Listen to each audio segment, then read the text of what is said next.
नमस्कार साथी, exam updates YouTube channel पे आप सभी लोगों का स्वागत है। आशा करता हूँ कि आप सभी लोग अच्छे होंगे और कुशल मंगल होंगे, स्वस्थ होंगे। फ्रेंड्स, बात करते हैं यूपी ट्रिपल एस सी आयोग की एक भर्ती जूनियर असिस्टेंट कनिष्ठ सहायक की, जिसमें 5,512 पदों के लिए भर्ती निकली है। अभी तक शॉर्ट लिस्टिंग नहीं हुई है, जो आपके 2022 के पेट के आधार पर आई है। ठीक है, तो इसमें बहुत सारे प्रश्न है कि कितने गुना कैंडिडेट हैं जो शॉर्ट लिस्ट किए जाएंगे, पेट 2022 में उसका कितना स्कोर है, तो वो अपने आप को सेफ मान के चलें कि उनका शॉर्ट लिस्टिंग में आएगा। ठीक है, और आखिर में शॉर्ट लिस्टिंग कब कर ली जाएगी, किन किन भर्तियों को लेकर आयोग अभी कार्यरत है, क्या जूनियर असिस्टेंट की भर्ती उन भर्तियों में शामिल है, यदि शामिल है तो कब तक हो सकती है। इन सारे बिंदुओं पे एकदम सटीक और सही जानकारी प्रोवाइड कराएंगे। देख सकते हैं साथियों, आप जो आपकी जो कंप्लीट पोस्ट है, टोटल नंबर ऑफ पोस्ट है 5,512। ठीक है, ऑनलाइन आवेदन हुए फ्रेंड्स आपके 2,46,389, जो आपके 2022 के पेट के आधार पर ये भर्ती है। ठीक है, इसके बाद फ्रेंड्स बात करते हैं कि सबसे पहला प्रश्न है कि इसमें यदि शॉर्टलिस्ट किए जाएंगे कैंडिडेट, तो कितने गुना कैंडिडेट शॉर्टलिस्ट किए जाएंगे। क्योंकि इससे पहले जो दो भर्ती हुई हैं यूपी ट्रिपल एस सी आयोग के द्वारा, उसमें ग्राम पंचायत अधिकारी की जो भर्ती आई थी उसमें 45 गुना शॉर्टलिस्ट किया है, जिसकी अभी मुख्य परीक्षा नहीं हुई है। ठीक है, और जूनियर असिस्टेंट की भर्ती थी 1561 पदों की, उसमें 33 गुना।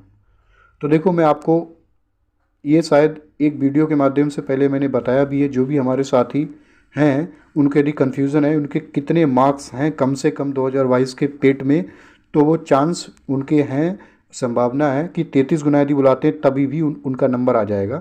क्योंकि देखो, कम से कम 30 या 33 गुना बुलाएंगे, मैक्सिमम 45 गुना। ठीक है, मैक्सिमम 45 गुना मैक्स आपके बुलाएंगे ये, और कम से कम 33 गुना तो बुलाएंगे। ठीक है, आप ये मान के चलिएगा, क्योंकि 15 गुना तो अभी तक किसी भर्ती में ने बुलाया नहीं है। यहाँ तक कि 2021 में जब आपका पेट इम्प्लीमेंट हुआ है यूपी ट्रिपल एस सी आयोग से जुड़ी भर्तियों के लिए, 2021 में पेट पहली बार आया था, तो उसमें ऐसा लिखा था सूचना में कि आपकी जो भी भर्ती होंगी उसकी मुख्य परीक्षा के लिए जो भी नंबर ऑफ पोस्ट है उसके 15 गुना कैंडिडेट बुलाएंगे। बट 15 गुना इन्होंने किसी में बुलाया नहीं है, तो 15 गुना तो 1% चांसेस है, नहीं ही चांस है कि नहीं बुलाएंगे। ठीक है, बात करते हैं यदि कम से कम आपके 33 गुना बुलाते हैं तो कितने कैंडिडेट हैं वो सेलेक्ट किए जाएंगे और कितने मार्क्स हैं उनके वो उनमें शामिल होंगे। देखिए फ्रेंड्स, 5512 का, ठीक है, यदि 33 गुना करें तो आपके अराउंड आपके 177, 1,77,000 अराउंड कुछ बैठ रहे हैं, मैक्स 1,80,000। ठीक है, ये कैंडिडेट बैठ रहे हैं। तो 1,80,000 में कैंडिडेट वो सभी आ जाएंगे जिनके यदि 55 से ऊपर नंबर, 55 या 55 से ऊपर नंबर हैं पेट में, 2022 के पीईटी में 55 से ऊपर नंबर है, तो वो सब शामिल हो जाएंगे 33 गुना में। ठीक है, यदि बात आती है 45 गुना की, ठीक है, बात करते हैं 45 गुना की, 45 गुना बुलाते हैं तो कौन शामिल हो जाएगा। देखो, 45 गुना जो कैंडिडेट यदि बुलाते हैं, ठीक है, 45 गुना तो आपके 5512 जो पोस्ट हैं उसके 2,46,000 हो गए। ठीक है, 2,46,000 हो गए, तो 2,46,000 अराउंड जो है 389 उनने ही एप्लीकेशन किया है। तो 45 गुना में तो आप जो भी हैं, मतलब सारे कैंडिडेट हैं, जो सभी अभ्यर्थी है वो शामिल हो जाएंगे। 45 गुना की तो कोई बात नहीं है, बट यदि कम से कम बुलाते हैं तो आप मान के चलिएगा 55 यदि नंबर हैं आपके 2022 के पेट में, तो आपका चांस है कि आपको बुला लिया जाएगा। मैं आपको ये आश्वस्त करना चाहता हूँ। ठीक है, यदि बात करते हैं फ्रेंड्स आपकी जो शॉर्ट लिस्टिंग है कब तक हो जाएगी, क्योंकि शॉर्ट लिस्टिंग में यदि समय लग रहा है तो क्यों लग रहा है। देखो, शॉर्ट लिस्टिंग में समय लगने की वजह है, अभी क्या है, यूपी ट्रिपल एस सी आयोग इससे भी पहले की जो भर्ती हैं, इवन आपकी विगत 5-6 वर्षों पुरानी जो भर्ती हैं उनके रिजल्ट को लेकर स्पेशली कार्यरत है। उनमें से आपकी सबसे पहले जो भर्ती आती है अभी एएसओ और जूनियर इंजीनियर की। ठीक है, एएसओ और जूनियर इंजीनियर की, ये आपकी दोनों 18-19 की भर्ती है। इनके रिजल्ट को लेकर फ़िलहाल तो अभी आयोग जो है वो कार्यरत है। इनका रिजल्ट आपको जनवरी के लास्ट, मैक्सिमम अगर देखने को मिले जनवरी के लास्ट, नहीं तो 20 जनवरी तक रिजल्ट आपको इनका देखने को मिल जाएगा। अब ये पूरी तरीके से निर्भर करता है कि आयोग कितना समय लगाता है रिजल्ट डिक्लेयर करने में। बट अभी के लिए फ्रेंड्स आप ये 100% ये सही है। आयोग के जो सेक्रेटरी साहब हैं उनके सेक्रेटरी साहब के असिस्टेंट 8 जनवरी को जो वीडियो एग्ज़ाम से जुड़े हुए अभ्यर्थी और आपके बीपीओ के मुख्य परीक्षा से मंडी परिषद और बहुत सारे अभ्यर्थी गए थे, तो उनको ऐसा ही बोला गया है कि आपका एएसओ जेई का परिणाम पे कार्य चल रहा है अभी, इसके बाद आपका वीडियो एग्ज़ाम पे परिणाम है उस पर कार्य होगा, इसके बाद आपकी बीपीओ की जो मुख्य परीक्षा, फिर आपका जो जूनियर असिस्टेंट है इसकी शॉर्ट लिस्टिंग की बारी है। तब आप ये मान के चलिएगा कि शॉर्ट लिस्टिंग करते भी हैं ये तो फरवरी के लास्ट में, फरवरी के लास्ट में चांस है, उससे पहले कोई भी आशा दिखाई नहीं दे रही है। यदि बात करें आपकी जो एग्ज़ाम है मुख्य परीक्षा, वो कब तक हो जाएगी, देखो ये तो पूरी तरीके से निर्भर करेगा आयोग पे, ठीक है।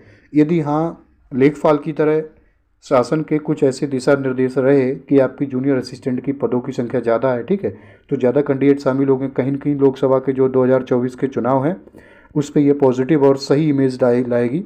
तो माइट भी आपका आयोग के दिन आयोग पे मतलब सरकार के निर्देश रहे, दबाव रहा कि ये भर्ती प्रायोरिटी में लेखपाल की तरह प्रायोरिटी में लेके कंडक्ट कराएं, तो परीक्षा हो सकती है। देखो होने को फ्यूचर में कुछ भी हो सकता है, 100% कहना बिल्कुल सही नहीं है। जो एग्जैक्ट आंकड़े हैं उनको मैं आपको अवगत कराने की कोशिश कर रहा हूँ। वैसे तो मैं आपको बताऊँ, यदि आयोग या फिर ऐसा कोई शासन का दबाव नहीं रहता है तो ये आपकी जो मुख्य परीक्षा है चुनाव के बाद चांस है, चुनाव के बाद आसार दिखाई दे रहे हैं 99% कि आपकी जो परीक्षा है चुनाव के बाद होगी। शॉर्ट लिस्टिंग चुनाव से पहले होने के आसार दिखाई दे रहे हैं, ठीक है, आप ये मान के चलेगा। बट अभी से मैं आपको ये बताना चाहूँगा, यदि आपके 55+ मार्क्स बन रहे हैं मतलब पेट में 2022 वाले में, तो आप अपनी थोड़ी बहुत तैयारी बना के रखिएगा अभी से, जो भी आपको समय मिलता है 1-2 घंटे, क्योंकि आप परीक्षा कोई भी 2-1 महीने में नहीं निकाल सकते हैं। कट ऑफ तो आपको पता है देखो कितनी रहती है, लेखपाल की कट ऑफ देख के आपको कट ऑफ का आलम तो पता चल गया होगा कितनी रहती है। कंपटीशन दिन ब दिन बढ़ रहा है हर एक परीक्षा में, इसी की बात नहीं, हर एक परीक्षा में। तो उसी दिशा में आप अपने आप की तैयारी करके रखिएगा, ठीक है, कि आपको चयन होना है किसी कीमत पे, तो अपनी तरफ से अपना पूरा बहुमत एकदम 100% देना है। वक्त बहुत कीमती है, समय को बर्बाद ना करते हुए आप एकदम तैयारी में लग जाइएगा, ठीक है। यदि आपके 55+ मार्क्स हैं तो शॉर्टलिस्ट आप हो गए। फाइनल में आपका जब भी सिलेक्शन होगा जब आप पहले से किसी परीक्षा की तैयारी एकदम रणनीति बना के तैयारी करते हो तब। तो ये जानकारी थी शॉर्ट लिस्टिंग और एग्ज़ाम डेट के बारे में जो आपको अवगत कराना था। साथियों आपसे गुजारिश है, यदि आप चैनल पर नए हैं और आप सरकारी परीक्षा की तैयारी कर रहे हैं, किसी भी परीक्षा की, उस परीक्षा की सफ़र में इस चैनल के माध्यम से आपको ऑथेंटिक और सही जानकारी से अवगत कराया जाता है और आपके सफ़र में थोड़ी मदद मिल सकती है। बहुत बहुत धन्यवाद फ्रेंड्स, नमस्कार, जय हिंद, जय भारत, आपका समय शुभ हो।